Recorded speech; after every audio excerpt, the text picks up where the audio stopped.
Morning friend, આજે આપણે decision theory નિર્ણયનો સિદ્ધાંત એમાં 21માં દાખલાનો સી ટ્રાન્સપોર્ટેશન ધંધો કરનાર એક વ્યક્તિ ટ્રક ભાડે ફેરવા લાગે છે. ટ્રકની માંગ આપી છે 0 1 2 3 4 ટ્રક અને નીચે સંભાવના આપેલી છે જે ટોટલ કુલ સંભાવના આપણી 1 હશે. જો ટ્રકનું દૈનિક ભાડું 90 ચૂકવવાનું હોય અને જો તે ટ્રક ભાડા માટે જાય તો દરરોજ 200 રૂપિયા આવે છે, તો તેને દરરોજની કેટલી ટ્રક ભાડે રાખવી જોઈએ? તો મિત્રો આપણે અહીંયા એક બાજુ ટ્રક લાવે છે અને એની માંગ છે. જો એક પણ લાવશે નહીં તો 0 માં 0 રહેશે, એક લાવશે, બે લાવશે, 3 લાવશે, વધુમાં વધુ 4 લાવશે. સામે માંગ પણ એ પ્રમાણે ઊભી થવાની. ઓકે, તો એ હવે ધ્યાન આપો. મેં થોડુંક આ ટ્રકની માંગ લખી છે. આ બાજુ 0 1 2 3 4, આ બાજુ સપ્લાય પુરવઠો છે એટલે અહીંયા લખી દઉં છું પુરવઠો સપ્લાય, ટ્રકનો પુરવઠો અને આ ડિમાન્ડ છે, માંગ. તો જે દાખલાની રકમ પરથી મેં આ લખી છે અને જે 0 1 2 3 4 હતા એ આ બાજુ લખ્યા છે. આ ABCD મેં નામ એટલા માટે આપ્યા છે કે અહીંયા તમારે જે A મળશે એ A અને P નો ગુણાકાર કરવો પડશે. અહીંયા તમારે AP, PP, CP, DP અને EP નો ગુણાકાર કરવો પડશે. આપણે સંકેતમાં ના આપ્યા, તમે કોઈ બી આપી શકો છો. X1, X2, X3, X4, X5 પણ આપી શકો છો. એવું કે છે નહીં. બરાબર, ઓકે. હવે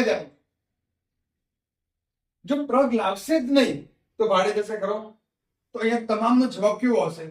0. કોઈ જ નફો કે નુકસાન થશે નહીં.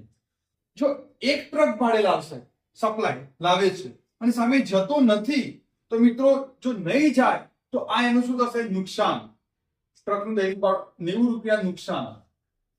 ટ્રક ભાડે ના જાય તો 90 રૂપિયા નુકસાન થશે. અને જો ભાડે જાય તો રૂપિયા 110 શું થશે? નફો. એક લાવે છે ટ્રક, ભાડે નથી જતો તો એને કેટલા રૂપિયા નુકસાન થશે? 90 રૂપિયા. એક લાવ્યો ટ્રક, સામે એ ટ્રક ભાડે જાય છે તો નફો કેટલા રૂપિયા થશે? 110. હવે એક ટ્રક એની જોડે છે, સામે બે ખરીદનાર માંગ છે એની ભાડા માટે, 2 જણ છે પણ એક જ જણને આપીશું એટલે 110 જ નફો. આટલાથી 110 નફો રહેશે. પછી 3 જણ હોય કે 4 જણ માંગ હોય પણ એક જ ટ્રક ભાડે જશે અને એક ટ્રક લેખી 110 રૂપિયા નફો. મિત્રો એ 2 ટ્રક લાવે છે, 2 ટ્રક લાવે છે, એક પણ ટ્રક ભાડા માટે જતો નથી તો એને 90 લેખે, એક ટ્રકના 90 તો 2 ટ્રકના કેટલું થશે? 180 રૂપિયા. આ નુકસાન તમારે માઇનસમાં લખવું પડશે. તો 180 રૂપિયા એને નુકસાન થયું. 2 ટ્રક લાવ્યો, એક જ ટ્રક ભાડા માટે જાય છે. મિત્રો એક ટ્રક ભાડે જશે તો 110 પ્રોફિટ થશે પણ એક ટ્રક નથી જતો એટલે 90 રૂપિયા શું થવાનું? નુકસાન. એટલે તમે એમાં 110 નફો માઇનસ 90 નુકસાન એટલે 20 રૂપિયા આવ્યા. ખ્યાલ આવ્યો? હવે જો એ 2 ટ્રક લાવે છે બંને ટ્રક ભાડે જાય છે તો એક ટ્રકના 110 રૂપિયા લેખે, 2 ટ્રકના 220 રૂપિયા નફો.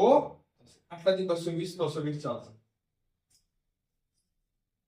પછી 2 લાવે છે, સામે 3 છે ખરીદનારા માંગ તો પણ 2 જ જશે. 4 માંગ હશે તો પણ 2 જ જશે કારણ કે એની જોડે 2 ટ્રક છે એટલે એક ટ્રકના 110, 2 ટ્રકના કેટલા? હવે એની જોડે 3 ટ્રક છે, 3 લાવે છે પણ સામે એક પણ માંગ નથી તો એક ટ્રકના 90 લેખે 3 ટ્રકના કેટલા થશે? 90 ગુણ્યા 30, 3 એટલે 270.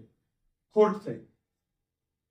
3 હતા, એક જ માંગ છે તો એક માંગ હોય 110 રૂપિયા પ્રોફિટ થશે પણ 2 તો જતા નથી ને એટલે 2 નથી જતા તો એના 180 રૂપિયા એની પડતર હતી અને પ્રોફિટ આવ્યો 110 રૂપિયા. 110 માંથી 180 બાદ કરો, કેટલા આવ્યા?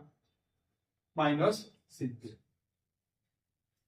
3 લાવ્યો ટ્રક, સામે 2 જ ખરીદે છે તો બે ટ્રક જાય છે, માંગ બે ટ્રક છે, 110 ગુણ્યા 2 કેટલા થવાના? 220. પણ એક ટ્રક નથી જતો, એના 90 રૂપિયા પડતર કિંમત માઇનસ કરીશું, કેટલો પ્રોફિટ થવાનો? 130.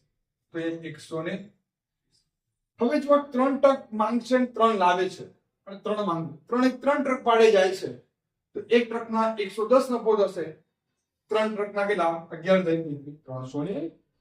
પછી 4 માંગ હોય તો પણ 3 છે તો 3 જ જશે, એટલે 300. 4 ટ્રક લાવે છે, એક પણ ટ્રક જતો નથી, તો 90 પડતર ગુણ્યા 4 ટ્રક અને 9 ચોક 36, 360 રૂપિયા લોસ થવાની, કારણ ભાડે જતો જ નથી, જીરો છે માંગ. 4 લાવ્યો, એક ભાડે જાય તો એને 90 રૂપિયા પ્રોફિટ થશે, સોરી 110 પ્રોફિટ થશે, એક જશે એટલે. પણ 3 ટ્રક નથી જતા, 4 માંથી એક જ ભાડે જાય છે, 3 ટ્રક જતા નથી, તો 3 ટ્રકના 90 ગુણ્યા 3 અને 9 × 7 270 માઇનસ કરો તો કેટલા આવશે? 160 લોસ આવે. 4 ટ્રક લાવ્યો હોય અને 2 ભાડે જાય, તો 2 ભાડે જાય તો એના 2 ના કેટલા? 220 પ્રોફિટ થવાનો, 220 પ્રોફિટ થશે, 2 જશે. પણ 2 નથી જતા, 2 જાય છે, 2 નથી જતા, તો એને 180 રૂપિયા લોસ થશે. 9 × 18, 220 માંથી 180 કાઢી નાખો, કેટલા આવ્યા? 40. 4 લાવ્યો, 3 ભાડે જાય છે, 4 લાવ્યો, 3 ભાડે જાય છે, તો 3 ના ભાડે જાય છે તો 110 એટલે કે 3 ટ્રકના કેટલા? 330, 3 ટ્રકના. અને એક ટ્રક ભાડે નથી જતો, તો એને કેટલા? 90 માઇનસ કરો, તો 330 માંથી 90 બાદ કરો, કેટલા આવશે?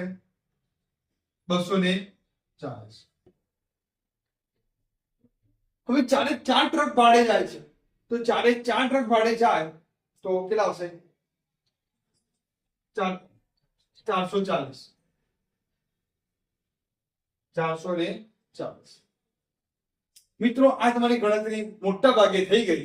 હવે તમારે આ A અને B નો ગુણાકાર કરો. ચલો કેલ્ક્યુલેટર કરો ઝડપથી, ફટાફટ બોલો. A ગુણ્યા, તો આમાં બધા 0 છે, એટલે આ તો શું થઈ જવાના? 0. એટલે આનું ગુણ શું થવાનું? -90 ગુણ્યા 0.1 કેટલા થવાના? 9. પણ કેવા માઇનસ? 110 ગુણ્યા 0.2 22 અને 22, રાઈટ છે? તો 22 22 22 થાય એટલે 66 વત્તા 33, 99 માંથી 9 માઇનસ કરો, 90 આવે છે.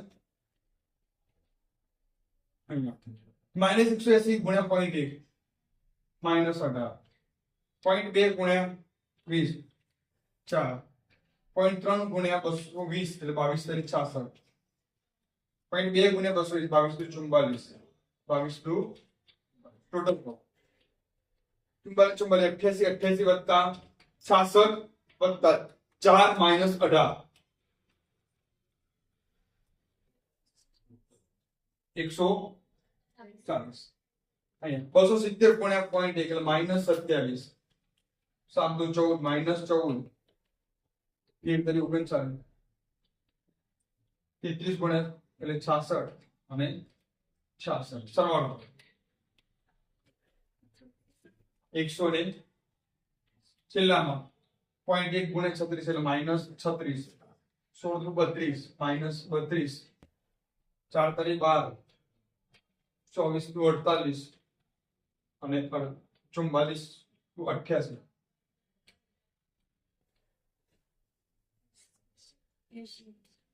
કેટલો આવ્યો? 80. તો સૌથી મોટો જવાબ કોનો છે? 140. એટલે 2 ટ્રક એ લાવે તો એને ફાયદો થાય. તો સૌથી વધારે ઇકોનોમિકલ EMV કોણ વધારે છે? તો જવાબ ચેક કરો, 140 આવી ગયો. EMV ટ્રક કોણ વધારે છે? તો 140 ઉપર.